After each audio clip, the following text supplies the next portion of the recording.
Saison 1, épisode 8. Déjà. On va commencer avec Pierre-Alexandre Girard. Comment vas-tu? Ça va bien, vous autres, les gars? Simon le Snake Boisvert, bonjour. Salut, messieurs. J'adore ton... écoute, t'es pas daltonien, toi. Hein? Non. T'as le sens du turquoise. Du turquoise. Pag, je te laisse aller. Oui. J'aimerais vous dire que l'épisode est une présentation de Mise au jeu plus qui vous rappelle de jouer responsablement. Quand c'est dit, c'est dit. Simon, nous, on va se retrouver... écoute, j'ai commencé les Mathias Brunet rencontres. Oui. Avec... j'y vais avec des gens qui me touchent, qui sont proches et tout ça. J'ai fait Pierre Gervais, qui est en ligne, là, qui est sur YouTube. Et fin de semaine prochaine, samedi, le beau petit Simon Boisvert, c'est enregistré. Et on veut vraiment, tu sais, promouvoir notre produit. Simon va nous présenter sa première blonde quand il avait 6 ans. Mhm. Et ça, je pense que c'est le moment fort de l'entrevue. Une fille de Long Island. En plus. Oui. Et c'était à l'époque où les Islanders arrivaient dans la Ligue nationale en 72. Ça t'a pris du temps avant de les réaimer, mais bon. Oui, là, c'est fait maintenant avec Matthew Schaefer. Simon, là, il faut régler quelque chose d'important. Mhm. Et Pag, évidemment, que pour... puis ça, je pense que je vous l'ai peut-être déjà dit, mais Pag, on lui donne jamais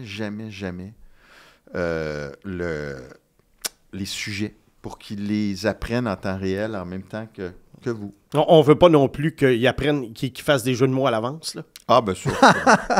D'ailleurs, tu vois, écoute, il y a eu des activistes, puisque tu en parles, qui ont lancé de la soupe sur la Joconde. Il semble-t-il qu'il y a des fans de Pag qui sont allés jouer sur le tableau de Victor Hugo. On ne sait pas qui.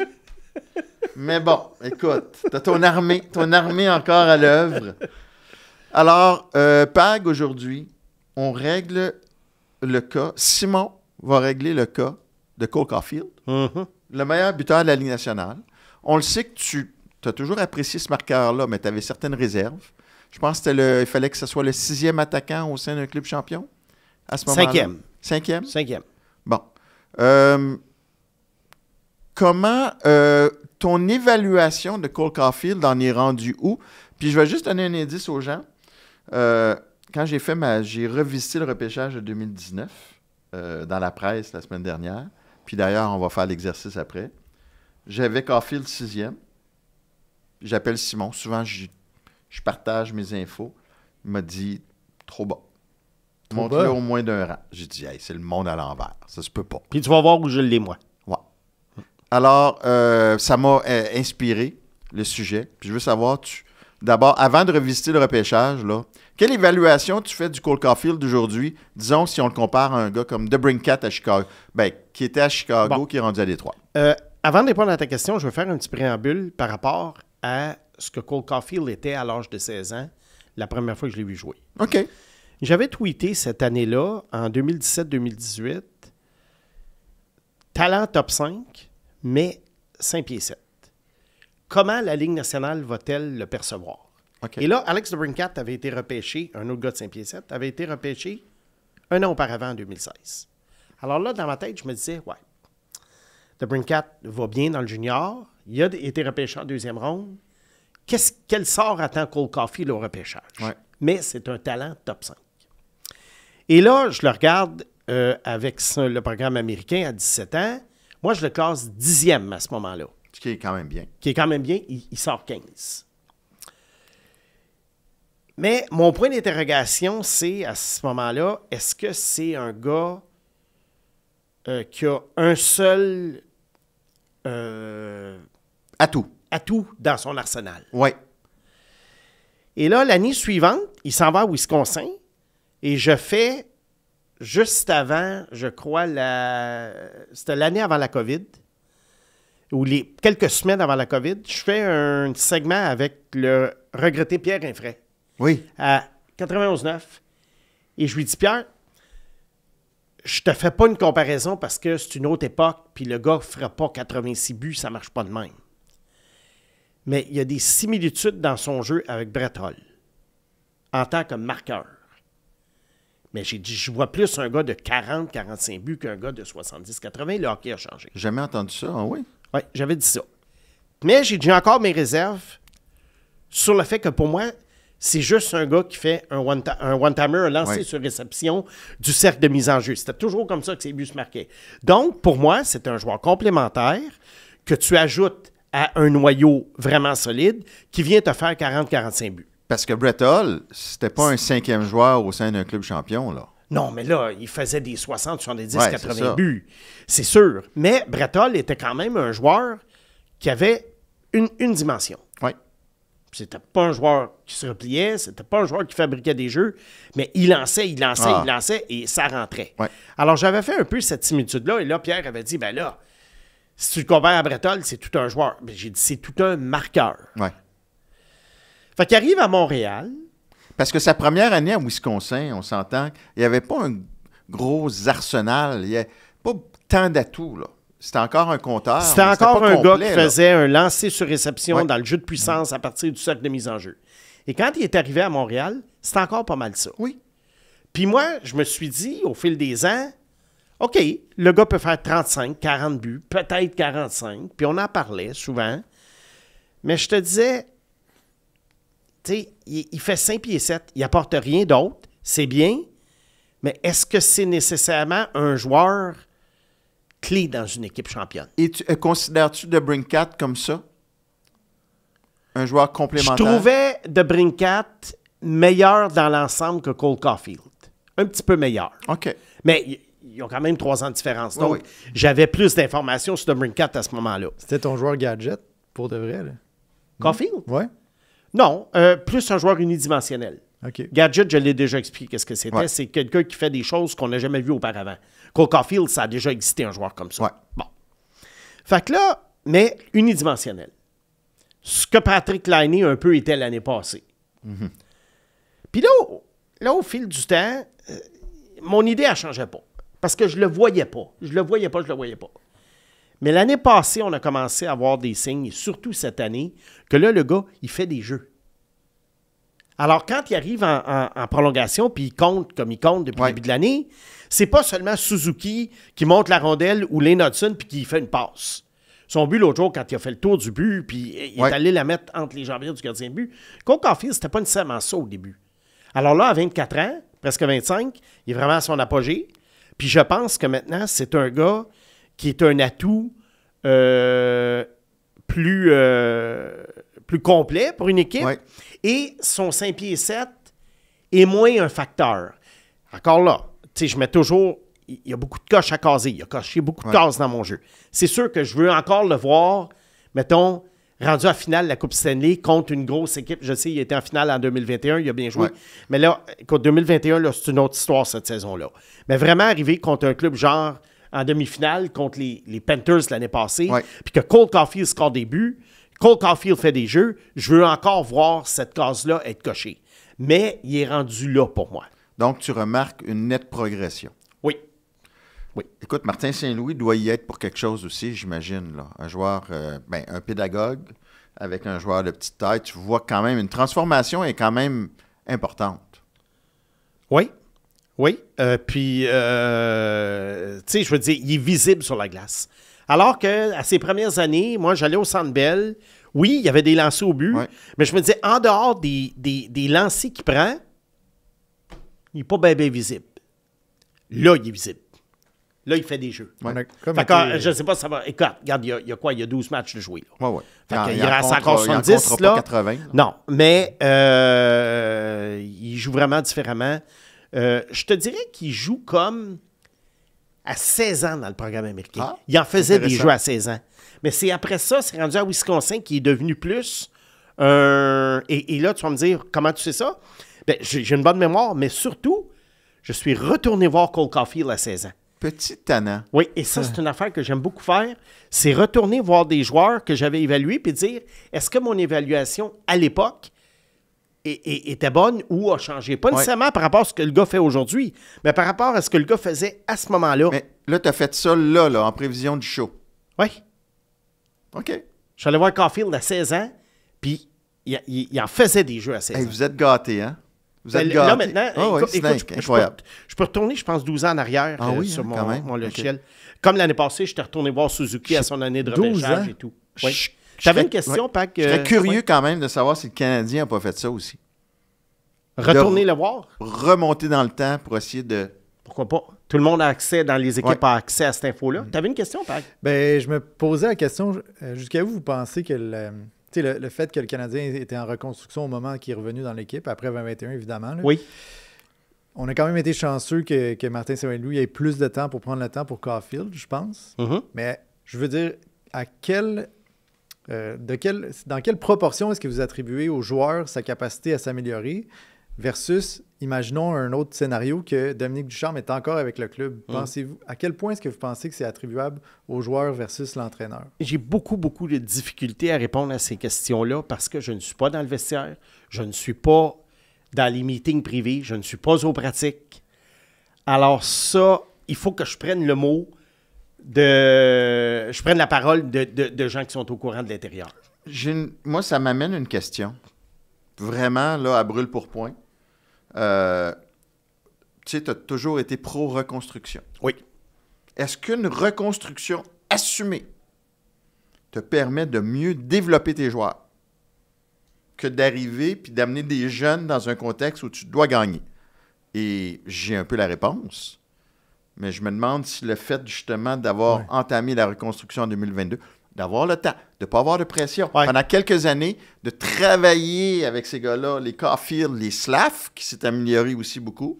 Je pense que oui. Je pense que oui. La réponse courte, c'est oui. La seule nuance que je mettrais à tout ça, c'est que si tu amènes un jeune parmi une équipe très, très forte, exemple Vegas, Floride, Edmonton, etc., il arrive quand même dans un très bon contexte. Oui. La seule affaire, c'est est-ce que tu vas l'utiliser correctement? Regarde, à Vegas, on en a amené des jeunes, mais on les a échangés tout de suite. Ouais. Et je prends l'exemple, on parle du repêchage 2019, Peyton Krebs, que j'aimais beaucoup, et qui est arrivé à Vegas dans le contexte que tu viens de Puis décrire. justement, avec 2019, moi, je t'amène avec les Rangers, avec Lafrenière et Kako. Oui. Tu sais, est-ce qu'ils ont été bien développés? Ouais. Et Parce il y a sûrement une part qui leur la revient. reconstruction entre guillemets, des Rangers était terminée quand Lafrenière et Kako sont arrivés. Parce que j'écoutais Tourigny, puis là, je m'excuse de ne pas pouvoir le citer, je m'en souviens pas. André C'est vraiment Tourigny, oui, qui expliquait lors de la signature de Logan Cooley à quel point, oui, les entraîneurs essaient d'inculquer des enseignements aux joueurs, mais comment ces joueurs-là vont être aussi des éponges de leur entourage. Fait qu'ils vont aller voir les Clayton Keller pour grandir, par exemple, dans cette équipe-là. Mais d'avoir un Martin Saint-Louis qui a autant d'expérience dans la Ligue nationale, Hall of Famer, etc., ça doit quand même avoir une incidence. Sûrement. Bien, c'est sûr qu'un gars de 5 pieds 7, qui est un joueur offensif, va être tendance à écouter un autre joueur de 5 pieds 7 qui était offensif et qui est membre du Temple de la Renommée. Hudson aussi. Oui, c'est ça. Puis ils sont rares, les Martin Saint-Louis. À l'époque, ils n'avaient pas. Ouais.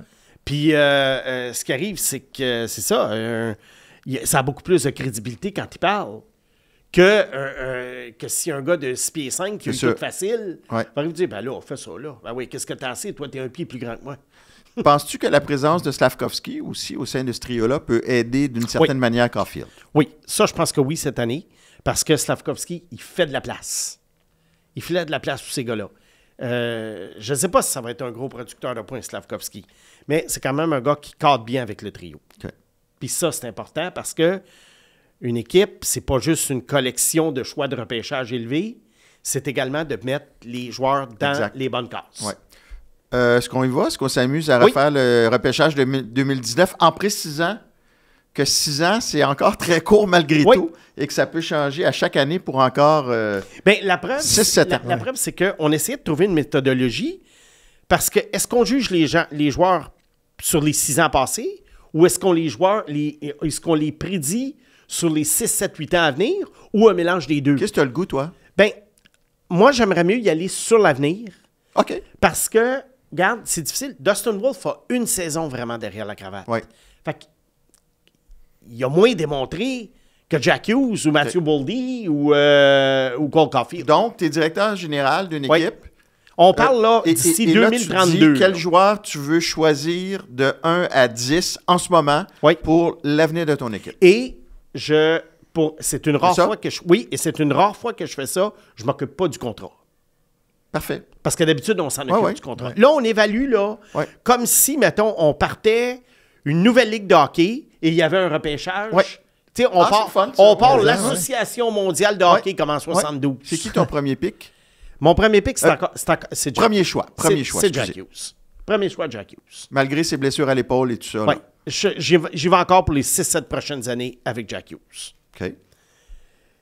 En deuxième, Attends. est-ce que c'est toi qui vas en premier? Parle-moi un peu de Jack Hughes. Ben, là. Jack Hughes, à date, ça a été difficile pour lui à 18-19 ans, ce qui est normal. C'est un joueur, c'est le seul joueur qui est passé directement de la USHL à la Ligue nationale de hockey à ce moment-là. Il y a eu Cole Sillinger après, mais il y avait d'autres Ben, du circonstances. programme de développement, oui. Oui, du programme de développement.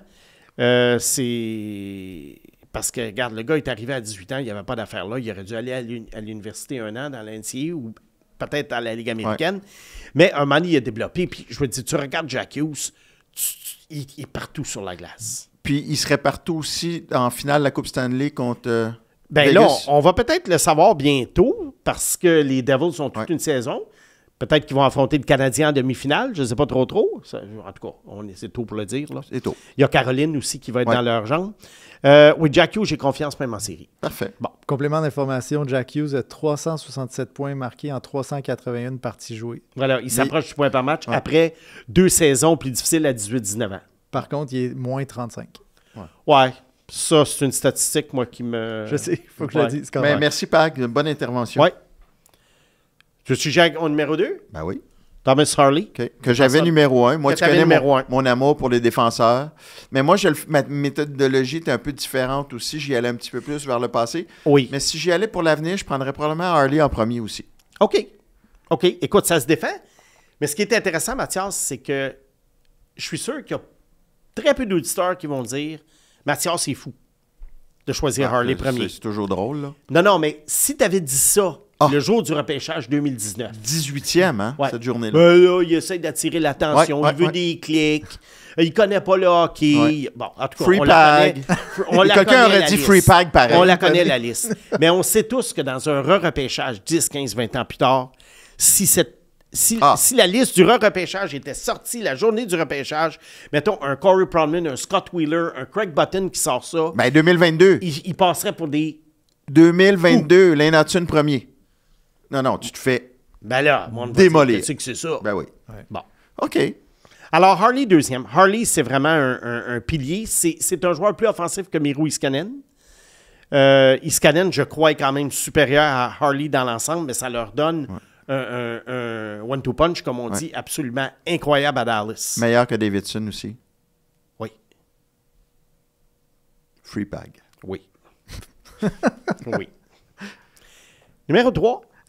Plus 56, Harley. Ça, c'est quand même intéressant. Non, mais OK, les plus, il va faut- pas juste nous sortir ça pendant tout le Mais show. Pag, lui. c'est sûr que les plus, il faut faire... Surtout à Dallas. Oui, Tu je sais, des sais. fois, tu vas être avec une équipe qui... Pag, tu c'est vas être juste- content. Dans le Serpent en Liberté, je parle de stats avancés.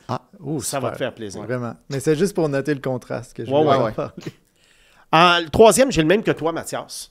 Ah Matthew Boldy. Ouais. Les Regarde. gens ne le connaissent pas tant, lui. En 2019, le programme américain avait connu sa récolte la plus incroyable au repêchage. Il y avait 7 joueurs parmi les 15 premiers Ouais. de cette équipe-là qui sont sortis. Matthew Boldy, je l'avais plus bas que ça, moi, à son année de repêchage, parce que je le trouvais bon. Je trouvais que ça ferait un solide top 6, mais je pensais pas qu'il deviendrait une petite machine. Et là, C'est une machine, ce gars-là, même s'il ne fait pas là, 90 à points, là, c'est pas 6-2, ça. puis Pag, là, attends, son début de saison dans NCAA, un désastre. Ah oui. Je pense qu'il y avait 1 point après 12 matchs. Un désastre. J'étais comme, wow, quel choix gaspillé. Voilà. Fait qu'il faut faire attention. Écoute, il est sorti 12, donc...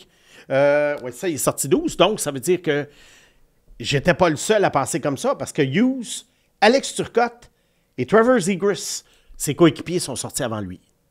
Ouais. Demandez aujourd'hui, la part Hughes, là, demandez aux 32 directeurs gérants de la Ligue nationale s'ils prendraient Turcotte, qui ils prendraient parmi Turcotte, Zegras et Boldy. Je pense que les 32 vont dire Mais Boldy. donne la récolte de points des dernières années là, pour un attaquant de puissance là, qui fait peur. Là. Je l'ai Oui, en carrière. 257. Non, mais les dernières saisons, c'est OK. quoi? En saison, ben c'est... l'année dernière, il y a 73 points en 82 matchs joués. Ouais. L'année d'avant, en 23-24, 69 points en 75 matchs Puis joués. les buts? Les buts, 29 buts en 23-24, puis l'an dernier, 27 buts. Et C'est 5 comme- buts en série en 6 matchs. Oui. Important. Puis tu sais, 73 points, là, pour un... T'es encore jeune, il y avait 23 à ce moment-là. Pour un attaquant Ouais. pour un gars qui n'est pas nécessairement là juste pour ses points, Oui, en avec plus. tout ce qu'il apporte. Alors, c'est un 3. Puis tout ce qui est intéressant, c'est que tout ce qu'il fait, il le fait en caractère gras. Matthew Boldy. Oui. C'est ça. Ben, OK. Oh, À Chuck l'a aimé, celle-là. OK. À chaque semaine, là, Chuck, c'est un à free chaque pack. semaine, je pense toujours que ça peut pas être pire que la semaine Mais toi, tu d'avant. te réveilles. Toi, tu dois te réveiller la nuit, là, puis là, il y a un jeu de mots qui t'attaque, là. Tu dis, oh, c'était juste un cauchemar. Oui. Écoute, C'est à l'Halloween. chaque semaine, c'est pire Ah, non, que non. pire. Bon. Numéro 4. Oui. J'ai Cole Caulfield. Tu l'as plus haut que moi. Parce que toi, tu as Moritz Seider, 4e. J'aime les défenseurs. Pour Oui, moi, je comprends ça- que tu aimes ouais. les défenseurs, mais je vais te dire que Moritz Seider, je pense qu'il y en a beaucoup. Puis je ne sais pas de te lancer la pierre, là, puis Ouais. c'est peut-être pas ça dans ton cas, mais je pense qu'il y en a beaucoup qui sont encore omnubilés par sa saison recrue. Ouais. Puis toi, en plus, tu es un fait fan du Canadien. Fait que hein, tu boostes tous les joueurs du Canadien, évidemment.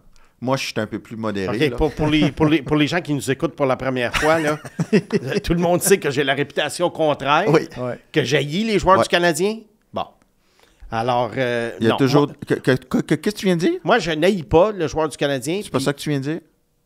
Non, j'ai la réputation du gars qui haït tous les joueurs ok, du ok, Canadien. OK. Bon, et ce qui n'est pas vrai, je suis un analyste de hockey objectif. Ouais. Puis, des fois, les joueurs du Canadien, je les trouve bons. Des fois, je les trouve moins bons. Puis, si ça fait plaisir aux gens Ouais. quand je les trouve bons, tant mieux. Mais si ça ne fait pas plaisir quand je les trouve pas bons, tant Ouais. pis. Mais tu sais, Siders, parce que là, le Détroit a un gros début de saison. C'est encore le défenseur Ah ouais. numéro 1. Fait que droitier, c'est pour ça. Mais j'aurais pu le mettre 4 aussi. Là. Bon. Donc, Caulfield, on en a parlé. Et là, on parle pour les prochaines années. Là. Ouais. Moi, j'essaie de Ouais. voir la tangente. Siders, ce qui m'a. C'est qu'il n'a pas pris une. Il n'a pas pris une tangente Ouais. de Ouais. progression.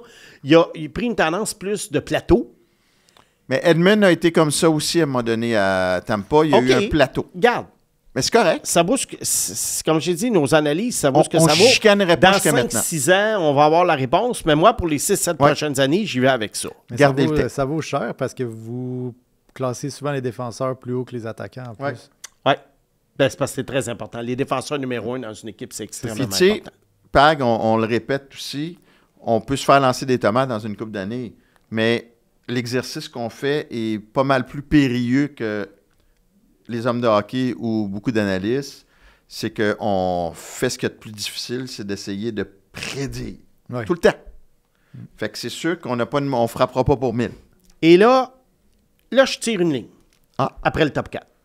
Ah oui? Ouais.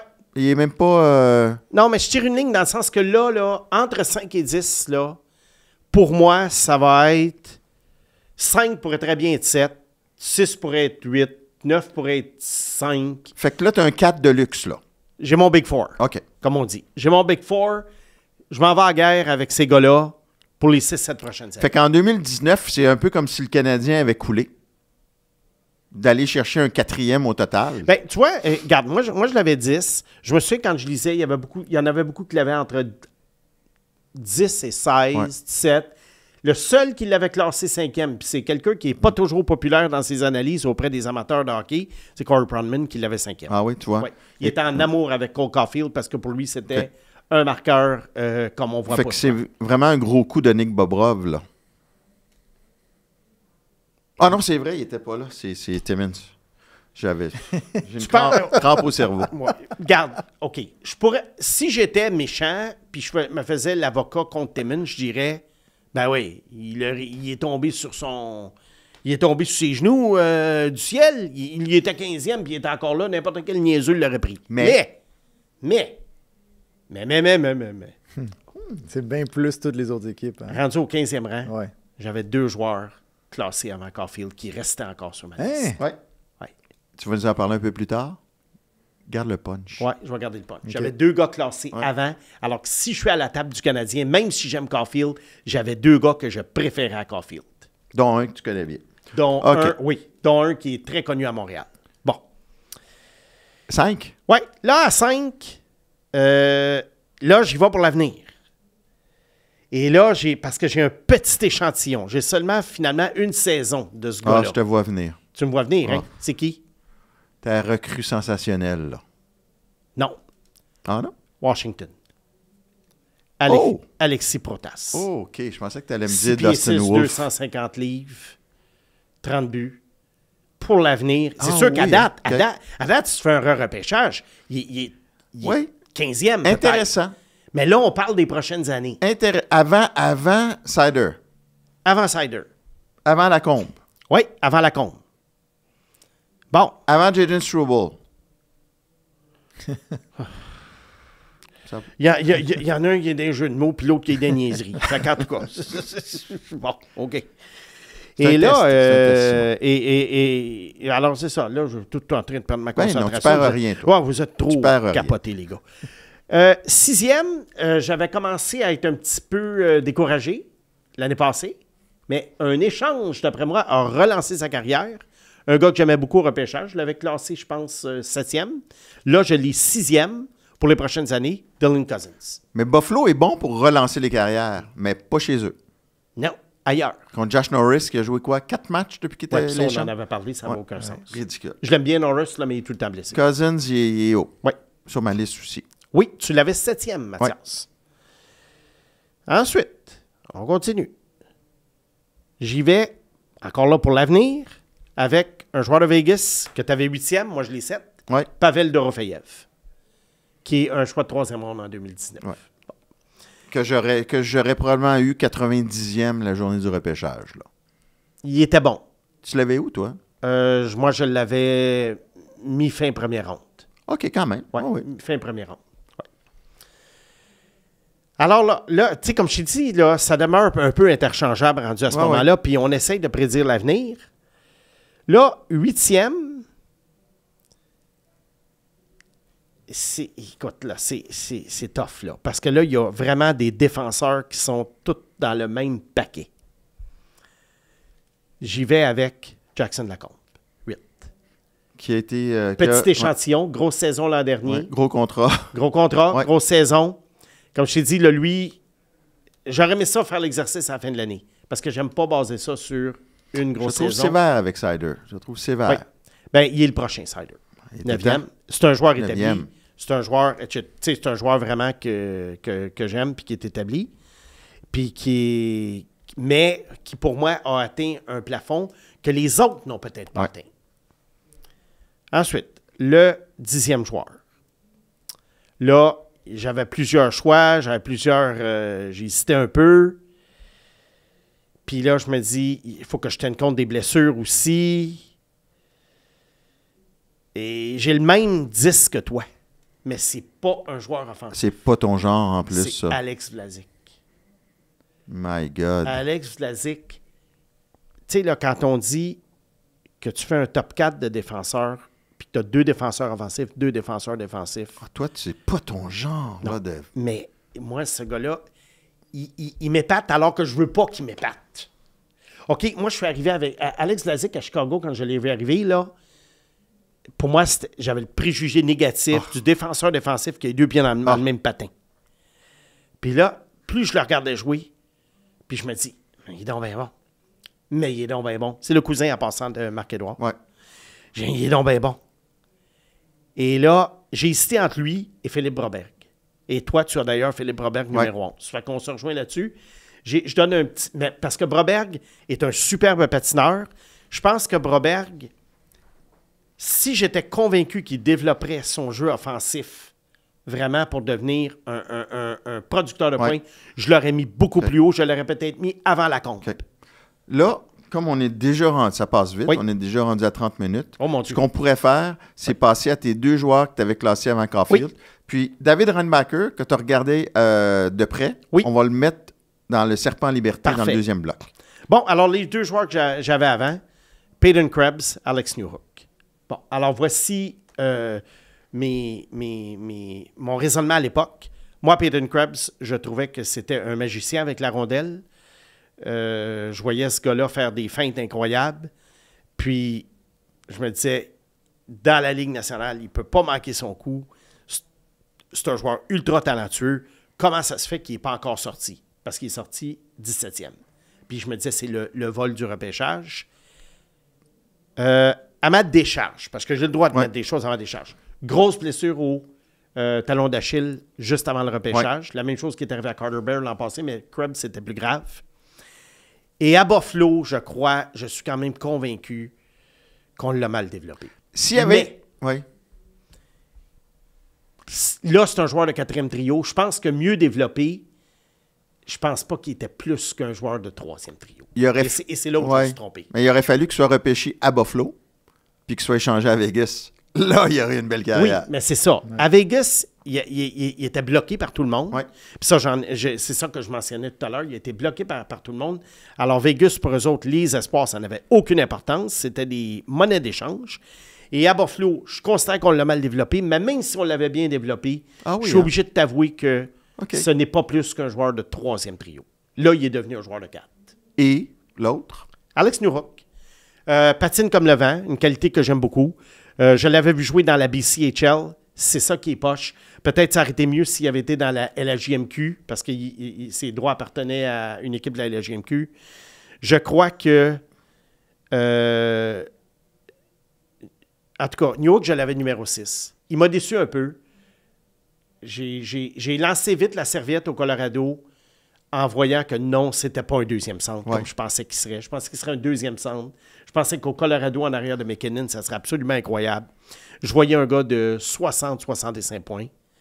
Qui va peut-être devenir. Il est en train de, sans être un deuxième centre, il y a des limitations. Il y a un peu des œillères, ce gars-là. Ça, c'est sûr. Puis ça, j'avais ignoré ce truc-là au repêchage. OK. Mais à ta défense, au repêchage, on était ensemble. Puis quand Caulfield est sorti, tu as dit j'aime mieux Krebs et Newhook, mais les trois, ça aurait été un bon choix. Oui. Ben, Caulfield, je l'avais 10. Ouais. Puis je me disais, je vois un marqueur de 40 buts. Là, tu vas me dire pourquoi tu avais Krebs avant? C'est parce que je trouvais Krebs hallucinant avec la rondelle. Ouais. Puis, veux pas, moi, là, c'est comme mon petit... Tu sais, il y a des gens, là, tout le monde a son petit quelque chose qui... Tu sais, il y en a, c'est la crème glacée, il y en a, c'est d'autres choses. Tout le monde a son petit quelque chose qui les fait, qui les allume. Moi, un manieur de rondelle, là... Comme Trevor Connolly. Oui. Oui, mais là, il est encore blessé en passant. Pour ceux qui se le demandent. Il n'est pas revenu au jeu encore avec Henderson dans la Ligue américaine. Nous verrons, comme on dit. Bon. Alors... Un gars qui n'est pas souvent blessé, messieurs, c'est Nick Suzuki. Non. D'ailleurs, je fais une prédiction choc. Ah oui? Oui, Nick Suzuki va battre le record de Phil Kessel pour le plus grand nombre de matchs joués consécutifs. Wow. Oui, mais ça, c'est... Non, je sais que c'est aléatoire. Il peut se couper un doigt en faisant de la pizza chez eux. Non, quand tu vas me prédire qu'il va avoir 100 points et plus, là, on va se parler. Parlant de prédiction pour Nick Suzuki, mise au jeu plus, il nous propose le pari suivant. Si vous pensez qu'il ferait au-delà de 88,5 points ou en dessous de 88,5 points, mise au jeu plus pense qu'il va faire plus que 88,5 points parce que la cote est favorable. OK. Ben moi, je trouve que c'est assez facile comme réponse. Ben là, il y a toujours les blessures, là, mais moi, si tu m'avais dit, mettons, 94,5, ou tu sais, j'aurais peut-être hésité. 88,5, j'hésite pas du tout. La réponse est oui pour moi. Puis là, il n'y aura pas de blessure. Tu viens de dire qu'il va battre le record de Phil Kessel de 1000 quelques matchs consécutifs. Moi, j'aurais aimé mieux. Et c'était combien de points, là? Ça va être le Cal Ripken de la Ligue nationale de hockey. Combien de points l'an dernier? 89. 89? Oui. Il aurait pu mettre ça à 95. Là. Ben, c'est ce que je pensais. Il est capable de s'approcher de ça, là, quand même. Ah ouais, 88,5, là, à moins de blessures, là, ça va être facile. Ben, c'est les parieurs qui en sortent gagnants. Ben, voilà, c'est ça. Est-ce que ça met fin à notre premier bloc? Parce que là, toi, d'habitude, quand tu prends une gorgée d'eau... Ben non, j'attends le jeu de mots niaiseux qui s'en vient. Il n'y en a plus, là. Okay. Pourquoi jeu de mots niaiseux? Ben, c'est parce que... Des fois, il y a des jeux de mots qui ne ressemblent pas à de la fiente. Je me suis retenu tout le long quand tu parlais de Krebs pour pas parler de panier de Krebs, puis... Je me retenais. Deuxième segment, Mathieu. Parfait.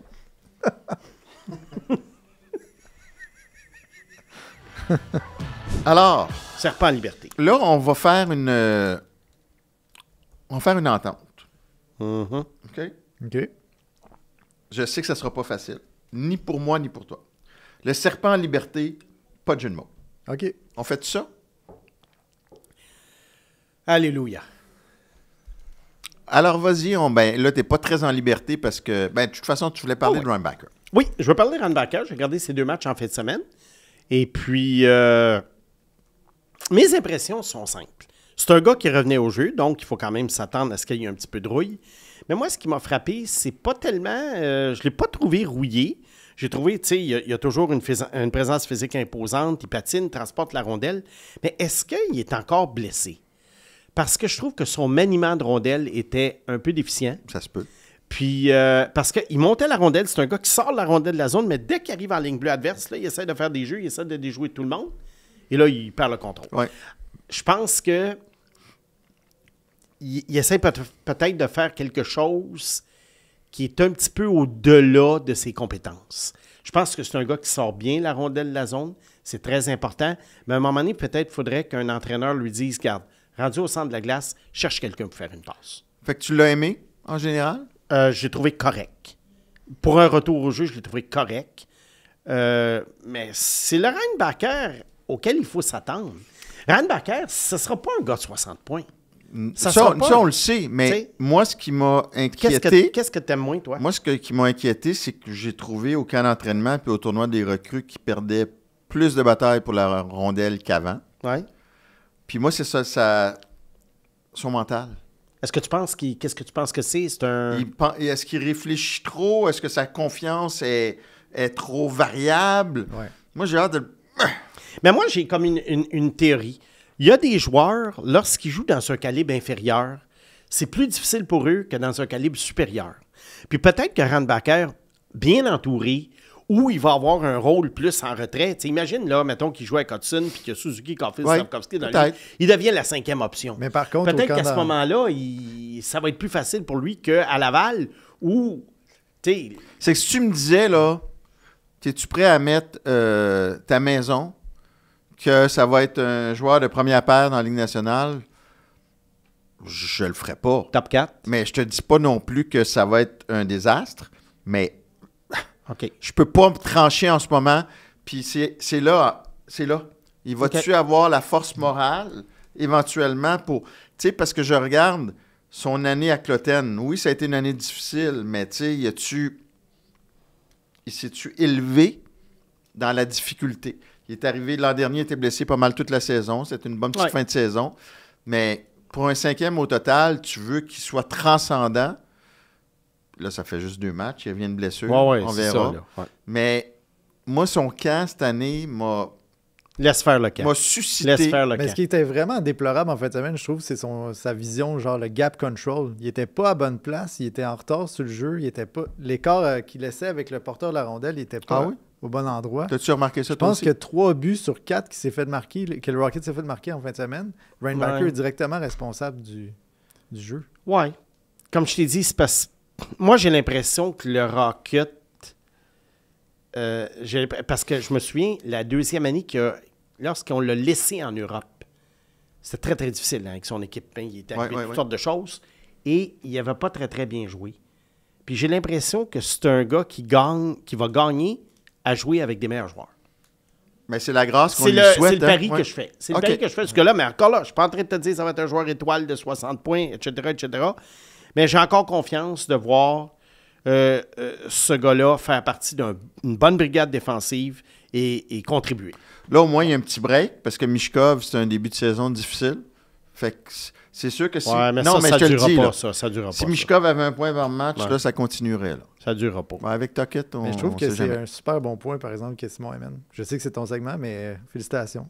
De le faire jouer avec des vrais bons joueurs, c'est sûr que ça va l'aider. Il y a des joueurs, on dirait que ça les aide. Puis c'est parce que je me souviens de sa deuxième année en Europe où c'était pas mal moins fort que la première année, son année de repêchage. Puis j'avais vu une baisse de régime, puis je m'étais dit pourquoi. Mais là, je commence à avoir la confirmation. Mais je sais que c'est un camp d'entraînement, je sais que c'est un tournoi des recrues, mais montre-moi à ce niveau-là, quand même, que tu es solide. Puis au camp, je ne l'ai pas trouvé solide. C'est-tu son partenaire de jeu qui faisait défaut? Il jouait avec qui pendant le camp? J'ai un blanc de mémoire. Il a fait le tour, hein? Il a dû même... on l'a pas mis avec Madison à un moment donné, quand Dobson était absent, je sais pas. Je me rappelle plus. c'est juste 2 matchs. On voulait quand même en parler, Oui. vu qu'il est revenu au jeu, mais on va continuer tire pas de à conclusion. surveiller la situation. OK. Bon, on continue. Il y en a qui se posent la question pourquoi Thomas Harley, dont on vient de parler, a eu un contrat plus lucratif que celui de Lee Hudson. Beaucoup plus Oui, lucratif. et là, on dit Kent Hughes est un génie de négociation et Jim Neal, pas tant que ça. Tu peux rappeler, c'est 80 millions pour 8 ans. Oui, 10 millions par année. c'est ça. Regarde, la raison, je crois, est très simple. Avec le contrat de Thomas Harley, qui est plus vieux, on a acheté 6 ans d'autonomie complète. C'est 3 années de plus, dans le fond. Là. Oui, alors Hudson, on a acheté 3 ans. Et c'est ça la raison. Ouais. Tout simplement, on a acheté des 3 années de plus d'autonomie. D'où la prime pour Harley. Faut Parce que jamais Harley, là, il était très près de devenir autonome sans restriction. Ah oui? Ben, ça s'en vient. Ça s'en venait Ouais, quand même. couple d'années. Une couple d'années, Ouais. c'est ça. Une autre chose, PAG. Les fameuses stats avancées. Ah! Depuis que j'entends parler de ça, moi, je viens... Ça me donne l'urticaire. Comme les jeux de mots. Oui, parce que j'ai souvent dit, les gens qui analysent des joueurs avec des stats avancées, puis j'étais méchant, là, je disais ça, c'est des gens qui veulent pas regarder les matchs, ils veulent juste une feuille, Excel, puis dire, lui va être bon, lui il sera pas bon, lui va être bon, lui il sera pas bon. Alors que moi, ça venait me chercher parce que je passais des heures devant les joueurs, Ouais. devant mon écran ou en personne dans les arénas. Et là, j'ai vu des stats avancées dans la dernière année, puis j'ai commencé à comprendre un petit peu plus ce que c'était. Pas ce que c'était, mais ce que ça, la pertinence. Est-ce que c'est Gatineau? Non. Non? OK. Non. Je crois que pour les joueurs individuellement, j'aime encore mieux me fier à mon œil. OK? J'aime encore mieux un bon visionnement de matchs de joueurs plutôt que de regarder les pourcentages d'entrée de zone et c'est ça. Et je vais te dire pourquoi. Parce que souvent, les statistiques avancées, les statistiques individuelles dépendent souvent des joueurs qui sont sur la glace avec toi. Fait que, tu sais, avec qui tu joues, je crois, peut influencer beaucoup ton rendement. Cependant, les stats avancées d'équipe, mon Dieu, qu'elles sont représentatives. Ah oui? Oui. Quand tu regardes, mettons, on a parlé l'autre jour dans un épisode des fameux buts attendus. Autrement dit, les chances de marquer dangereuses par rapport au nombre de buts qui rentraient. On regarde également les chances de marquer, mettons, qu'une équipe va donner dans un match par rapport à une autre équipe. Et des fois, tu vas avoir des équipes qui vont avoir des séquences de 10-12 matchs de suite. Ils accordent beaucoup plus de chances de marquer qu'une autre, mais ils ont quand même une bonne fiche. Tu sais que c'est voué à l'échec un jour. Parce que la loi de la moyenne va faire en sorte que si tu accordes toujours plus de chances de marquer de qualité à ton adversaire, tu ne pourras pas. Ça ne marchera pas pendant 82 matchs. Mais ça peut, au plan individuel, ça peut servir d'outil aussi.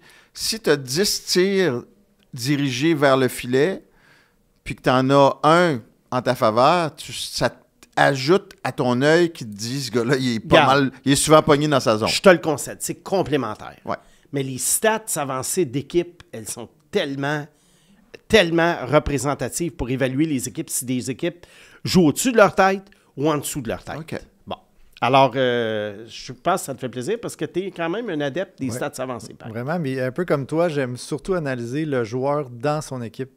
Donc, il y a des statistiques qui nous permettent d'évaluer le pourcentage d'écart de lui et ses pairs. Fait que ça, c'est encore plus...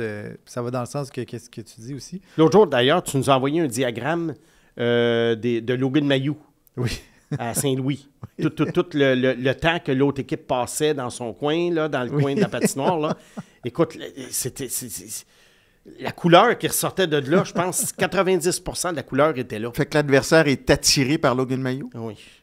Oui, parce comme qu'ils les se Blues. disent, ben, tu sais, ça va marcher.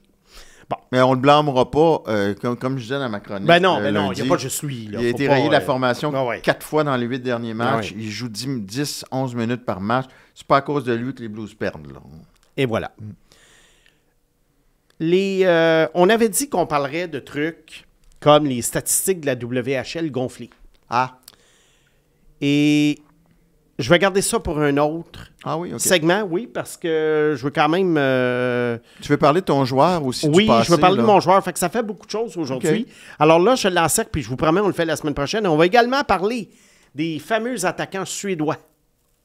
OK. Oui. Ça, tu l'as repoussé, là. On dirait que les Suédois... OK, bon, on va en parler tout de suite. Ben, Bon, non, OK. c'est pas grave. Non, c'est on pas va en grave. parler tout de suite. Non, ça mais sera t'as pas long. d'autres sujets, là, Oui, quand oui, même. non, mais on va parler tout de suite.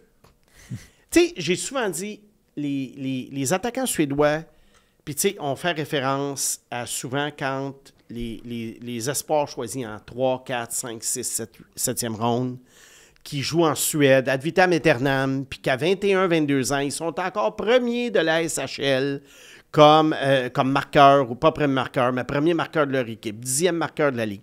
Et là, on attend leur arrivée là, avec impatience, puis là, quand ils arrivent en Amérique, ça fait pouet-pouet. Comme les Philippe Eriksson. Comme les Philippe Eriksson. Ouais. C'est un petit peu le message que je veux passer. Bon. Parce que les grands joueurs suédois, je ne sais pas si c'est ça que tu voulais dire aussi, ils sont arrivés. Voilà. À part Zetterberg, là. Oui, mais là, Zetterberg, là ça ne joue plus, Zetterberg. Philippe Forsberg. Oui, bien c'est là où je m'en vais. Là. Ah, vas-y. Bon. Il y a 11 attaquants suédois l'an passé qui ont obtenu 45 points et plus. OK? Et tous ces gars-là, tu sais, les Jesper Bratt, les William Nylander, Lucas Raymond, Adrian Kempe, Mike Zibanejad, William Eklund, OK? Oui. 45 points et plus, là, il y a 160 et quelques joueurs qui en ont obtenu, il y en a 5 par équipe. Donc, on parle de joueurs quand même d'impact. 45 points par saison, là, c'est des joueurs d'impact. Ils sont tous arrivés en Amérique à l'âge de 18 ou 19 ans, que ce soit dans le junior, la Ligue américaine ou la Ligue nationale. La seule exception, Elias Pettersson, mais il est arrivé à 20. Puis, est-ce que ça vaut pour les joueurs finlandais aussi, ça? Les joueurs finlandais, il y en a 7, et c'est la même chose. Donc, Atos Koivu... ben là, il y a Philippe Eriksson. C'est plutôt Philippe Eriksson que j'ai en tête, qui a 21 ans. Y a-tu d'ailleurs, y a-tu refroidi un peu, lui? Ben, je sais que ça ne change rien, mais juste par curiosité. Mon point, c'est que si on se fie à ça, on se calme avec les joueurs suédois et finlandais qui restent dans leur pays éternellement et qui accumulent des belles statistiques. 21 ans et plus, on oublie ça. On oublie ça pour faire 45 points et plus dans la Ligue nationale. Est-ce qu'il va y avoir une exception à un moment donné? Peut-être. Dans la KHL, il y en a. Et un jour, on va parler de la KHL parce que la KHL, c'est un autre animal. Mais la Suède et la Finlande, arrêtons de retenir notre souffle avec les joueurs qui sont encore là à 21, 22 ans et qui performent. Bon. Là, avec la hausse du plafond salarial... Je pense que ça pourrait être ton dernier, là. Je regarde l'âge, oui, mais après ça, il faut parler de mon joueur. Ben, c'est ça, c'est pour ça que je te dis. Avec la hausse du plafond salarial, là, je crois que les mauvais contrats, pour le moment, parce que là, on s'en reparlera dans 5 ans, d'après moi, vont être moins problématiques qu'ils ne l'étaient. Alors, avec ça, les équipes vont se faire, si on peut dire, pardonner des erreurs, parce qu'ils ne seront plus aussi serrés avec des joueurs.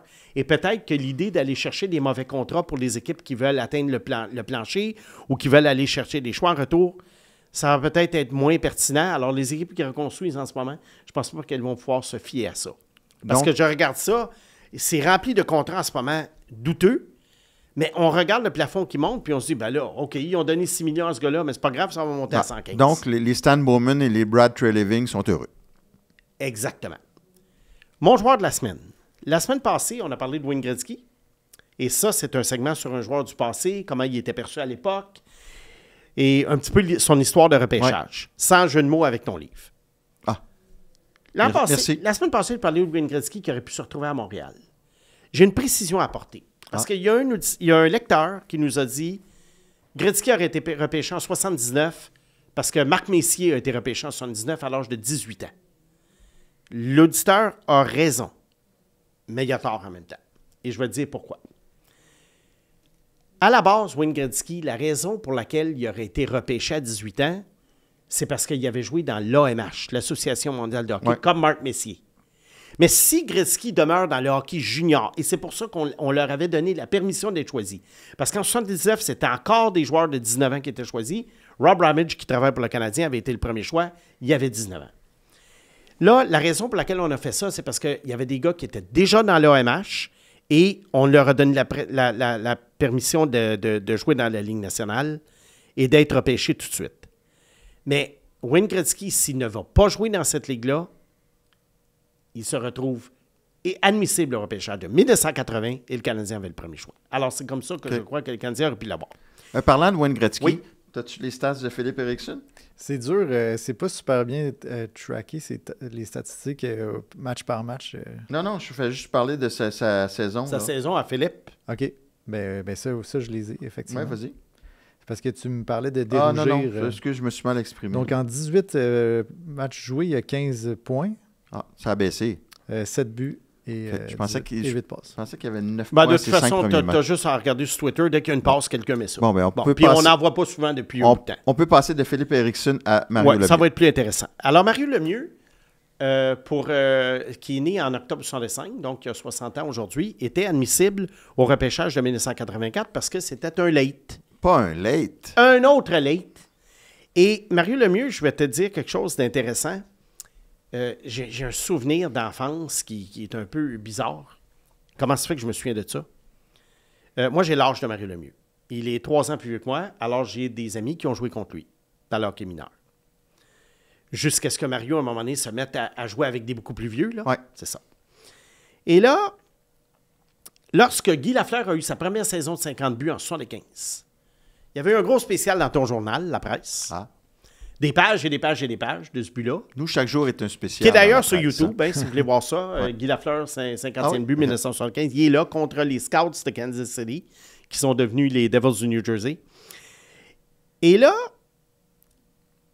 il y avait eu une entrevue avec Mario Lemieux, qui avait... En 75? Oui, qui avait 9 ans. Une petite entrevue. Et il y avait une photo de lui, et il avait dit aux journalistes que son surnom, c'était Guy. Ah oui? Oui, parce que Mario Lemieux était déjà une grande Je ne sais pas si c'était vedette du Robert hockey mineur. Bousquet qui interviewait dans le temps les joueurs de hockey mineur. Ça ne me surprendrait pas. Je ne sais pas. Mais ça, c'est arrivé en 75. Et au fil du temps, Mario Lemieux a commencé à jouer Midget 3 à 15 ans, ce qui était rare à l'époque. Habituellement, c'était 16 ans que les joueurs jouaient Midget 3. Il a joué 3 saisons dans la Ligue de hockey junior majeur du Québec. Et sa dernière saison à 18 ans a obtenu, tenez-vous bien, 133 buts, 149 passes, 282 points. Ça ne sera jamais battu, à moins qu'on élargisse le filet de 3 pieds ou que les gardiens de but portent des jambières qu'on porte, que les receveurs au baseball portent. Ou avec un calendrier de 200 matchs. Ou avec un calendrier de 200 matchs. Alors, tu ne reverras pas ça. C'était absolument un délice d'aller voir Mario Lemieux à Laval le lundi soir. C'était un homme parmi des enfants. On aurait quasiment dû faire une exception pour que Mario Lemieux soit admissible au repêchage, même s'il était late de 3 semaines. Ça n'a pas de bon sens que ce gars-là ait joué là. Puis il a joué à Laval. Mais Ouais. il n'a pas joué au championnat mondial junior. Mais en fait, ça, il y a un débat là-dessus. Là. Oui, c'est-à-dire. Ben, il a peut-être pas été sélectionné à 16 ans, puis après, on l'a choisi, puis Oui. là, il a dit non. Parce qu'il n'avait pas été... Quelque chose comme ça. Mais à 18, il n'est pas allé. Ouais. Puis Dave King, l'entraîneur à ce moment-là, qui était un gars qui ne pensait que défensive, Ouais. il voulait gagner tous les matchs 1-0, avait dit que Mario Lemieux n'était pas assez bon défensivement. Ça, tu vois, Mais il là, l'avait dit. c'est parce que moi, je l'ai eu en entrevue, Oui. Dave King, à moins que ce soit avec les années, puis il dit on le voulait. Oh, C'est oui, lui un qui a- autre qui... Mais ouais. il dit c'est lui qui n'a pas voulu venir. Probablement parce qu'on ne l'avait pas choisi à 16 ans. Il n'a pas voulu venir parce qu'on avait dit ça de lui. Ah, peut-être. C'est Mais ça. King le voulait. Oui. Et Mario Lemieux, le jour du repêchage en 84, était resté assis. Où on était, d'ailleurs. Oui, où nous étions. Où Pag n'était pas. Non. En Pag. 1984. Non. Pag, tes parents, ils étaient-tu en âge d'avoir un enfant, même, en 84? En 84, oui. Ah, ben oui, t'es né en C'était pas 87, toi. loin. Ouais, c'est Excuse-moi. Bon, je te voyais né en 97, t'as l'air tellement jeune. Mais, je suis gentil avec lui parce que je suis méchant avec les jeux de mots, là. Il est né l'année du but d'Alain Côté, là. Ouais, Oh en boy. plein ça. Dans le temps de Coupe Il Canada. comprend pas, là. Ah, il Ben, comprend. Je sais de quoi vous parlez. Ah, il comprend. J'ai pas vécu. Ah non, il comprend. Attends, là, toi, tu vas avoir ton armée sur le dos encore. Arrête de Ben, dire ces affaires. qui viennent Non, de non, son non, armée? Qui viennent de son armée? Je suis gentil, j'ai dit qu'il avait l'air jeune et qu'il était beau. Bon, c'est assez Non, là, non, d'un il est compliment. pas- arrête avec le Cyrano de Bergerac. Là. Il nous fait des belles interventions. Colin, Simon. Fait que toujours est-il que Mario Lemieux était resté assis à son siège parce que il n'avait pas encore signé de contrat à Pittsburgh. Il y avait une dispute contractuelle entre lui et son agent. Alors, il est resté assis. Il n'est même pas venu chercher son chandail. Mais ça s'est réglé très rapidement par après. Ouais. Et il y avait une grosse controverse l'année du repêchage de Mario Lemieux. Les Devils du New Jersey et les Penguins de Pittsburgh se battaient pour la dernière position. Et il y a d'ailleurs TSN qui a fait un documentaire là-dessus il y a quelques années. Et à la fin, les Penguins de Pittsburgh mettaient ce qu'il y avait de pire dans les buts parce qu'ils voulaient perdre des matchs. Ils avaient joué contre les Devils. Je pense que ça avait fini 6-5 pour les Devils. Et on jouait à qui perd gagne. Ah oui, hein?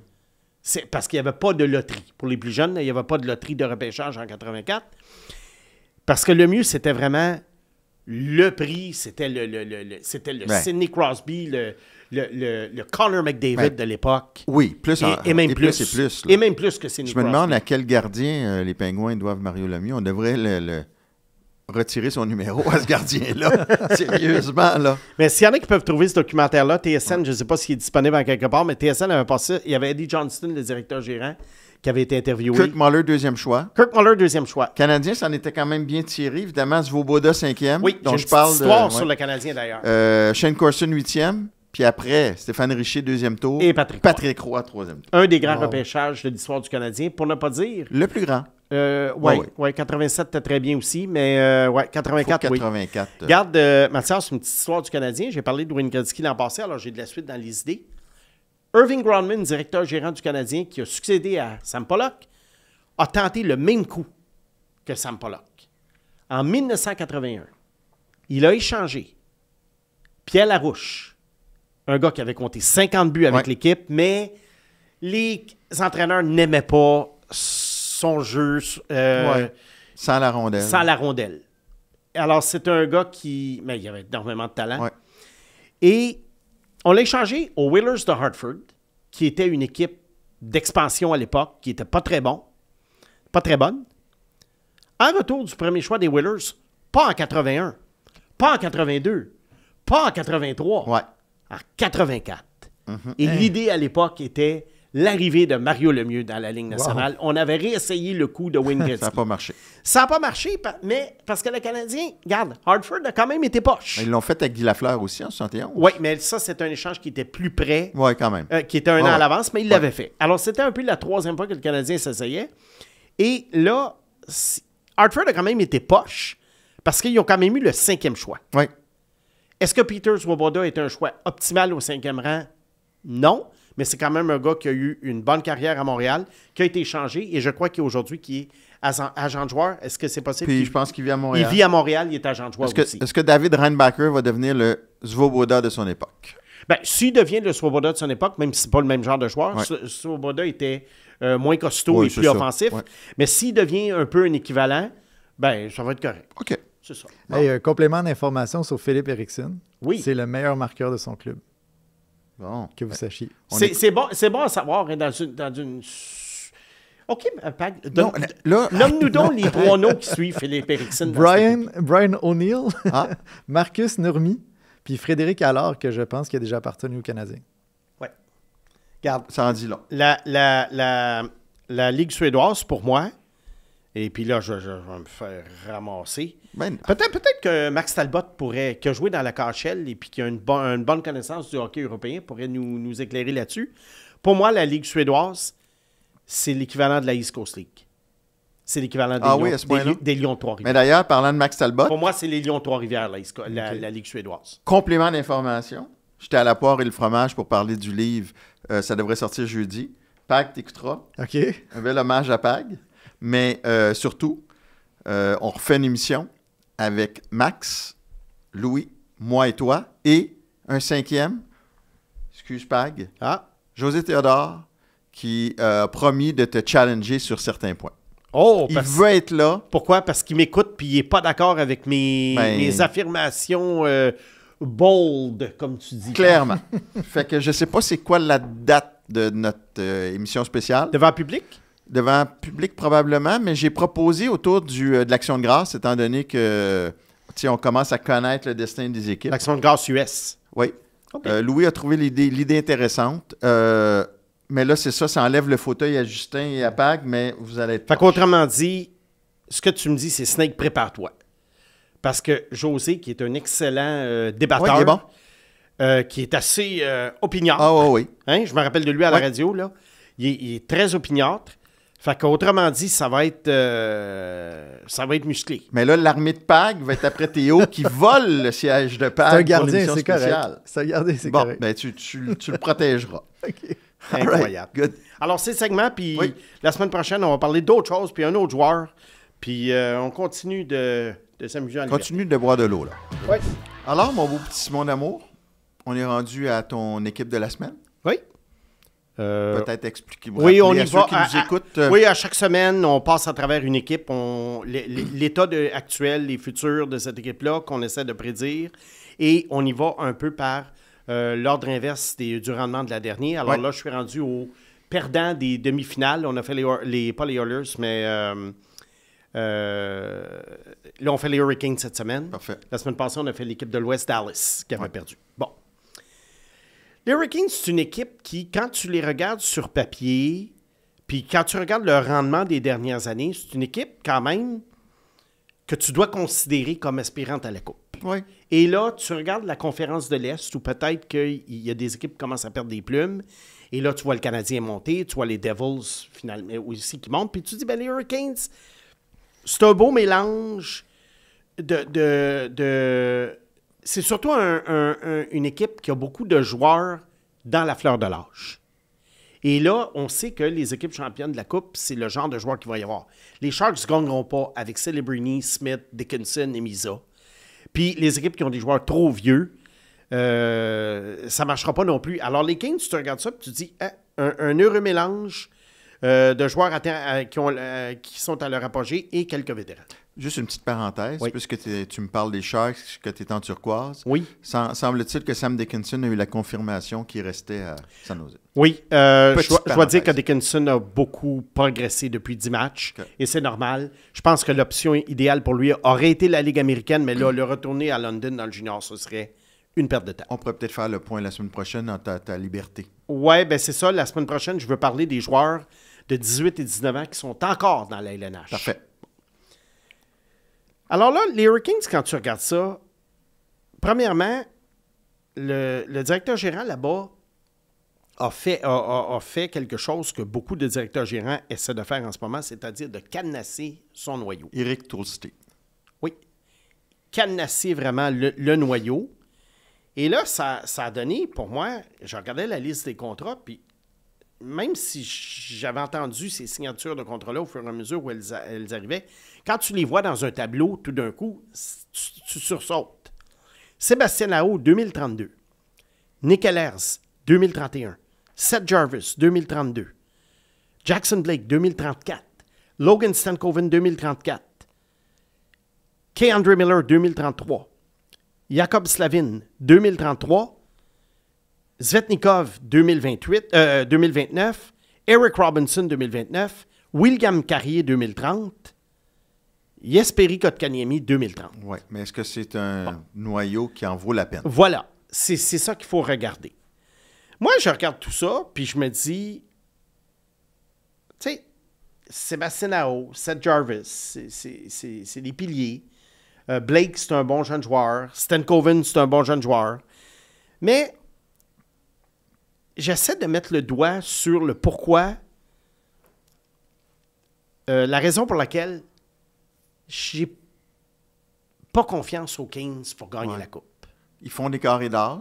Oui, ils vont ça- probablement faire d'autres. Fait que pour une équipe, souvent, tu te dis, bon, quelques carrés d'as, ça va peut-être t'aider à aller plus loin. Oui, comme c'est arrivé à d'autres Et équipes. toi, tu penses que c'est le plafond. Ben, j'ai toujours l'impression que les Kings vont faire face, comme dans les dernières années, à une équipe supérieure à elle. Oui. Les Sharks, c'était ça pendant les années de Doug Wilson. Il y avait toujours quelqu'un meilleur qu'eux. Oui, mais eux, ils n'ont pas été tout le temps chanceux non plus. Je Non, sais pas. Il y avait, c'est sûr qu'il y c'était avait une Chicago, puissance, il y avait là. Los Angeles, oui, je sais. Mais les Kings ont quand même une voie qui s'ouvre dans l'Est. Ils sont mieux d'en profiter. C'est quoi la solution? C'est quoi la solution? Bien, les Kings, au cours des dernières années, je pense que pour le moment, il y a quand même, à la défense, il y a quand même peut-être, il manque le joueur de défense. Tu sais, qui Andre Miller, je l'aime bien. Jacob Slavin, excellent. Défensivement, ils sont très bien. Nikishin, la recrue, Ouais. joue très bien. Mais, tu sais, Sean Walker, le Ghost, Costas Bear, de toute façon, il est sous contrat juste pour 2 ans. Puis là, on est rendu, tu sais, on a monté même Charles-Alexis Legault. Oui. Très belle histoire en Belle passant. histoire. Un jour, on va en parler dans le Serpent en Liberté parce que c'était un joueur Midget 3 qui était vu comme un futur joueur de la Ligue nationale, mais qui a eu une très grave blessure. Alors, puis il y a eu une très belle histoire. On en a parlé dans la presse, je pense, la semaine dernière. Mais dans l'ensemble, je pense aussi que les Hurricanes, dans les dernières années, qu'est-ce qui pourrait les aider? C'est qu'ils ont repêché beaucoup de talents. Ça a fait sujet de plusieurs conversations qu'on a eues.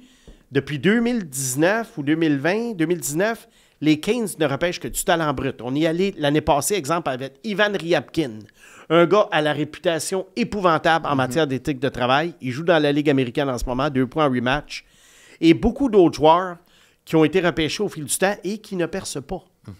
Puis ça va être un sujet sur le Serpent en Liberté. Je veux revenir sur la méthode des Canes parce que, pour moi, c'était quasiment un laboratoire. Bon, Frédéric Anderson, c'est pas un mauvais gardien de but, mais il y a des blessures. Kochetkov aussi. Anderson est agent libre à la fin de l'année. Kochetkov 2027.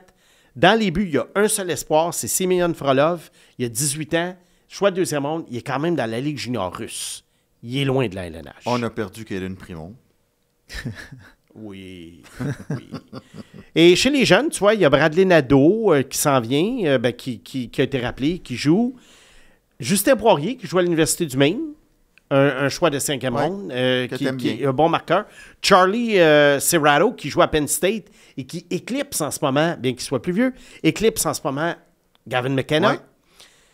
Félix Hunger-Sorum, excellent début, 20 ans, attaquant dans la Ligue américaine, 7 points en rematch, un joueur que j'aime bien. Mais à un moment donné, il va falloir peut-être que ces gars-là parviennent à prendre le dessus sur les Jordan Staal, les Taylor Hall, qui vieillissent. Taylor Hall est encore sous contrat pour 3 ans. Tu sais, je ne sais pas pourquoi on a fait ça. Il est pas mal usé, là. Dans le contexte actuel, est-ce que tu aurais offert ce type de contrat-là à Ehlers? Bon, bonne question. La réponse est non. Non?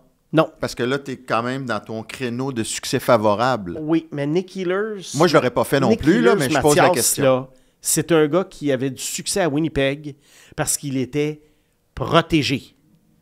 On gérait ses minutes de façon extrêmement parcimonieuse. Il jouait sur le 3e trio. Il jouait contre des adversaires moins forts. Et cette année, à Caroline, ça paraît. Il est jeté dans la gueule du loup. Il a le gros contrat. Et il est pas mal invisible, les matchs que j'ai regardés.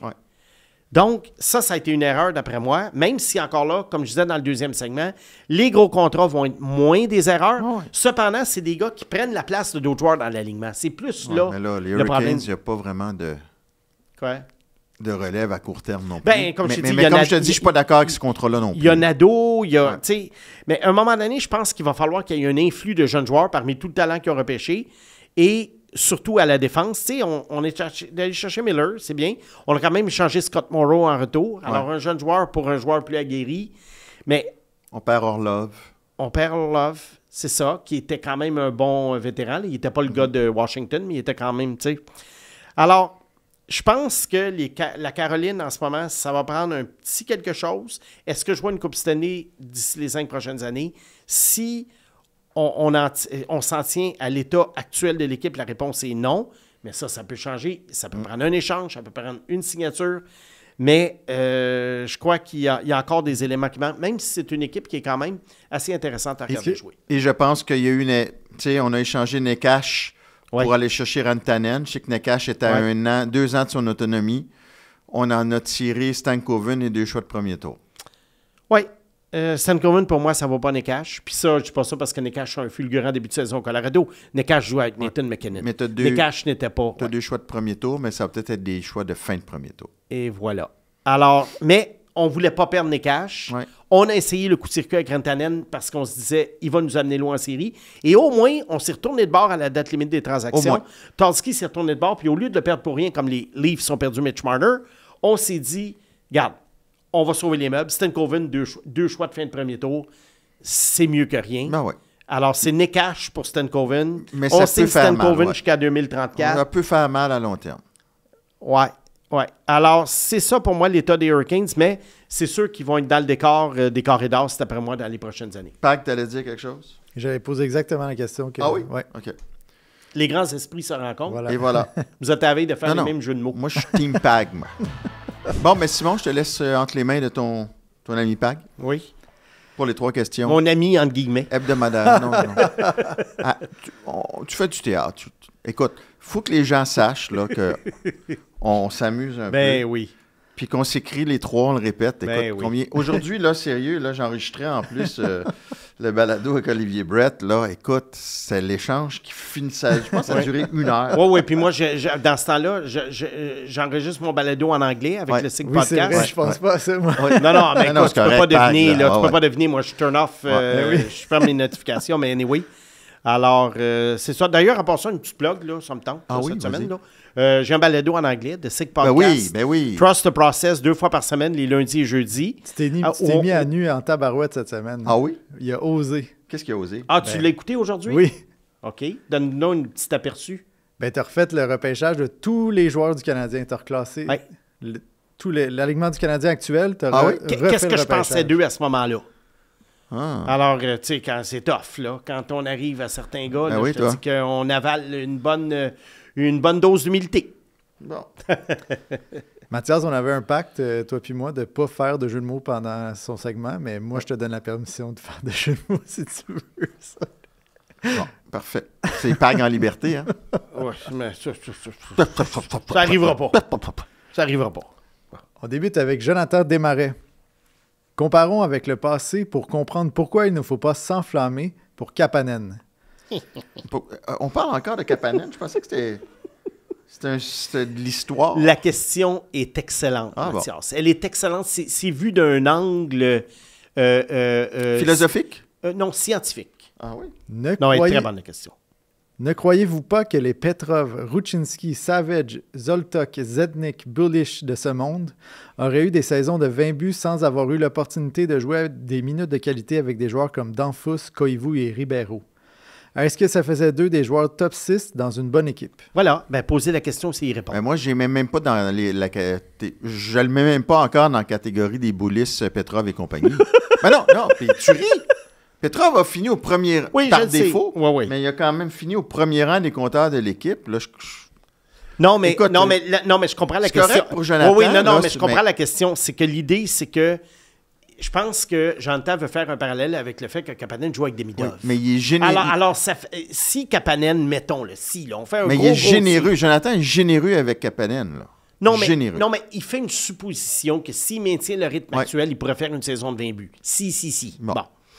Et là, je comprends le parallèle qu'il essaye de faire que, tu sais, si Kapanen était à sa place sur le 4e trio, il n'aurait pas le 20 buts. Ben, il l'aura pas pareil, là, mais en tout cas, on se comprend. Comme Evans à 4 millions par année sur le 4e trio.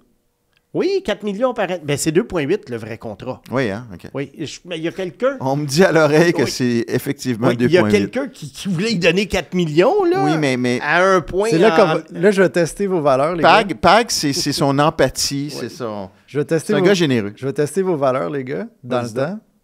Jake Evans, il est plus moins combien, vous pensez, cette saison-ci? C'est plus, c'est moins. Next question. Il doit être plus un. Il est moins 6. Oh! OK. Fait Mais, que- mais regarde, pour répondre à Jonathan, non, ça ne faisait pas de ces joueurs-là des joueurs top 6 dans une bonne équipe. C'était des joueurs qui profitaient de l'opportunité de jouer justement avec ces joueurs de centre-là, d'un temps de glace, de jeu de puissance, à une époque où, il faut l'avouer, le Canadien était très faible. Et pour conclure, tu sais, ça a été quand même des joueurs de milieu de formation au sein d'un club champion, quand même prouvé sur quelques années. Ailleurs. Puis, non, mais même Savage a quand même été... Tu sais, il aurait été un milieu de formation sur un club champion. Puis là, il était par défaut sur le premier trio. Ouais, c'est ça. Kapanen n'est pas rendu encore là. Je viens de voir l'identité de celui qui pose la deuxième question, alors je vous laisse aller. Jean-Thomas Jobin. Pas notre petit Oui, c'est Jobino. lui. Oui, c'est lui. Le Jean-Thomas Le Jobin? Jean-Thomas Jobin. Ben, il y en a-tu deux au Québec? Y a-tu quelqu'un? Ah, il y en a peut-être un Non, autre. mais s'appeler Jean-Thomas Jobin, là, Quoi? tu sais, je veux dire, y a-tu deux personnes au Québec qui ont ce nom-là? En tout cas, il doit y avoir pas mal de Simon Boisvert. Il y en a. Il y en a pas mal. Et Mathias Brunet, un peu moins. Un peu moins. Pierre-Alexandre Girard, Je ne sais pas, honnêtement. jamais rencontré de Mathias Brunet. Il faudrait faire un concours de Simon Boisvert. Oui. Comme Ben, les il y a- concours d'Elvis. Ben, il y a un Comme les humoriste. concours de... Il y a un humoriste qui s'appelle Simon Boisvert. Comme des concours d'Elvis dans le temps, là. Oui. Mon Dieu, ça va. Hey, je les vois tous arriver en turquoise, puis jouer aux gars saupoulés. Avec puis, des dards. Il faut organiser des une soirée. dards, Oui. un gars qui pogne les nerfs avec tout le monde. Ah, Puis écoute, un ça autre serait pour faire des jeux de épouvantable. mots. Un pack. Je sais pas si... En tout cas, on va arrêter. Vas-y. Je pense que Jean-Thomas serait fier de votre idée, les gars. C'est très bon. Lorsque le CH a repêché Kotkaniemi, c'était un repêchage où le CH ne se cachait pas de vouloir s'améliorer au centre. Mais lors de cette saison-là, supposément que Kotkaniemi, qui avait joué au centre la majorité de sa carrière, jouait plutôt à l'aile à l'année de son repêchage. Il n'y a pas quelque chose d'insensé, voire ridicule, que l'année cruciale de l'évaluation, tu repêches pour devenir centre un joueur que tu as évalué majoritairement à l'aile? Je ne comprends pas pourquoi les experts n'évoquaient pas l'absurdité de ce fait-là. Moi, j'ai une réponse, moi, pour mon vas-y petit donc. Jean-Thomas. Ben, vas-y donc. Ça a été quoi la clé dans son évaluation cette année-là? Là? Puis ça a été une très courte période, puis ça leur a nui aussi. 2 tournois de moins de 18 ans. Un en février, un en avril. Où il jouait? Au centre. Au centre. Parce que dans Avec son pays. Dans la Mais Liga, dans l'année, il jouait à l'aile. puis probablement que c'est sûr qu'il Mais aurait... tu sais, on se disait à l'époque, il y a le QI hockey, Ouais. il y a la vision, il y a le physique pour jouer au centre. Si- On l'a projeté. S'il n'avait pas eu ces 2 tournois-là, jamais il sort troisième. Ah, jamais. Il aurait sorti probablement 10 et 15. Bon, fait que c'est pour ça. Et curieusement, si tu regardes, tu refais le repêchage aujourd'hui, il sort probablement encore autour de 10 et 15 parce que le repêchage 2018 n'était vraiment pas très fort. Fait que là, le Canadien a fait 2 erreurs. Repêcher selon le besoin, puis repêcher avec le tournoi. Mais moi, j'aurais pu répondre à Jean-Thomas Jobin seulement en 2 mots. Pourquoi l'absurdité, puis l'insensé, puis le ridicule, puis pourquoi les experts n'évoquaient pas l'absurdité de ça? Trevor Timmons. Qui a On repêché continue. Cole Caulfield au 15e rang. OK, ça recommence. Ben non, Next. Puis je ne parlerai pas de t'es Jean-Thomas au fatigant. centre. T'es fatiguant. Parce qu'il va m'ailler. Moi, je l'aimais, Jean-Thomas, mais je voulais qu'il devienne un joueur OK, plus complet. Quinn Hughes, puis Peyton Krebs ou Kotkaniemi, puis Caulfield? Ben, c'est ça, t'en gagnes puis t'en parles. Ben oui, c'est ça. Mais moi, j'en gagne plus que lui. Vas-y. Ah oui, hein? Ben oui. Marc Alain. Je ne suis pas nécessairement la NCAA, mais pour me faire une tête du niveau de hockey dans cette ligue et du niveau de joueurs comme Michael Hage. Si la meilleure équipe de la NCAA jouait contre la pire équipe de la LNH, serait-il compétitif? Et boy. Non. Marc-Alain, ça serait, écoute, 28-0. Même la Ligue américaine serait un massacre, là. Oui. Garde, 28-0 probablement pour la Ligue nationale. Puis je dis pas ça par sarcasme. Là. T'as quelques c'est bons simplement joueurs, que là, ouais. le raisonnement est simple. C'est que dans la NCAA, tu as quelques joueurs. Mettons, une grosse équipe peut avoir 3, 4 ou 5 joueurs qui vont jouer dans la Ligue nationale. Mais dis-toi que à ce moment-là, ces joueurs-là en question ne sont pas prêts pour jouer dans la Ligue Ouais. nationale. Et là, il y aurait une quinzaine d'autres joueurs qui ne seront peut-être même pas du calibre de la Ligue américaine. Alors, imagine-toi, mettons, le Canadien qui envoie Evans, Gallagher et Anderson Ouais. contre le 4e trio d'une équipe de la NCAA. Mais Écoute, pour que ça soit plus, écoute, pour que ça soit plus juste, là, Ouais. puis je pense qu'on l'a déjà évoqué, mais je vais Ouais. ressortir des noms. Penn State joue contre les Remparts de Québec, disons. Ou les Voltigeurs de Drummondville. Ouais. Regarde, On en a déjà parlé, c'est Ouais. plus vieux à Penn State. là. c'est plus vieux. C'est plus vieux. Alors, à cause de ça, probablement que la NCAA l'emporterait, mais ça ne veut pas nécessairement dire que ils vont avoir plus de joueurs dans la Ligue nationale qu'une équipe de la Ligue canadienne de hockey. Non, c'est ça. Mais pour Marc-Alain, peut-être que ça donne Ouais. un portrait un peu plus clair là, Ouais. du niveau. Mais même, les gars, vous auriez pu dire aussi que juste la marche entre le junior puis le junior majeur, la marche est déjà haute à franchir. Ça fait que même entre la Ligue nationale puis la NCAA, c'est immense. Ben Même voilà. si- Ah oui, Voilà. exact. Alors, c'est pour ça, moi, on m'avait déjà posé la question dans un autre sport. Est-ce que la meilleure équipe de hockey, de football de la NCAA battrait, mettons, les Alouettes? Jamais. Non, Même si... parce que tu as plus de joueurs Même d'expérience. s'il y Ben a oui. plusieurs futurs joueurs de la Ligue nationale Ouais. dans la NCAA, il y en a pas mal qu'à un moment donné, il y aurait les failles d'une équipe de la Ouais. NCAA seraient exploitées par Davis Alexander Ben, tu sais, qui... Puis même, tu sais, avec les Alouettes, tu as des anciennes superstars NCAA qui Ben ont oui. été repêchées dans la NFL là, quand même, là, fait, qui sont plus et vieux. qui ont 26, 27, Ben oui, 28 ans. c'est sûr. Alors, c'est un petit peu l'explication. Bon, Alors, ben, c'est tout. Simon Boisvert, merci. Oui. Pierre-Alexandre Girard, merci. Merci, les gars. Puis on invite évidemment. Ben, là maintenant, je pense qu'on est rendu en novembre. Là. Fait que faut être abonné pour continuer. Oui. Le contenu était. Si je peux ajouter quelque chose. Ajoute donc. On reçoit énormément de questions, Ouais. autant sur YouTube que sur la plateforme Cause-Sport. Et il est possible, on en passe 3, Ouais. mais on a 40 minutes par semaine où on en passe beaucoup de questions. Alors, si on n'a pas répondu à votre question dans les 3, bien, il est possible que vous soyez, votre question, on y réponde dans les 40 minutes bonnies à chaque semaine. Mais on prend les questions des abonnés. Oui. Donc, oui, c'est ça. Oui, puis on en rajoute de YouTube aussi, de tout le monde. Puis ça fait des bonnes conversations. On a C'est 45 ça. minutes de conversation. Là. Oui, Fait que- sur toutes sortes de sujets. Là, oui, il y a du Canadien, mais il y a des juniors, il y a... Et c'est toi qui choisis les questions. Oui, c'est ça. Il y a, c'est difficile de choisir les questions parce que les auditeurs sont très allumés et pertinents. Bon, donne-donc un exemple juste avant qu'on Oui. Ben qu'on oui. quitte pour Oui. nos Juste avant de remercier Mise au jeu plus d'avoir participé à l'épisode, une question de Jérôme Dagenet. J'aurais une question pour Simon. Il est souvent question du fameux 10 joueurs d'impact pour qu'une équipe puisse être considérée sérieusement comme prétendante aux grands honneurs. C'est pratiquement la moitié de l'alignement qui doit donc rentrer dans cette catégorie. Est-ce que cette règle a toujours été applicable selon toi? Parfait. Ben, merci, mon père. Merci les gars.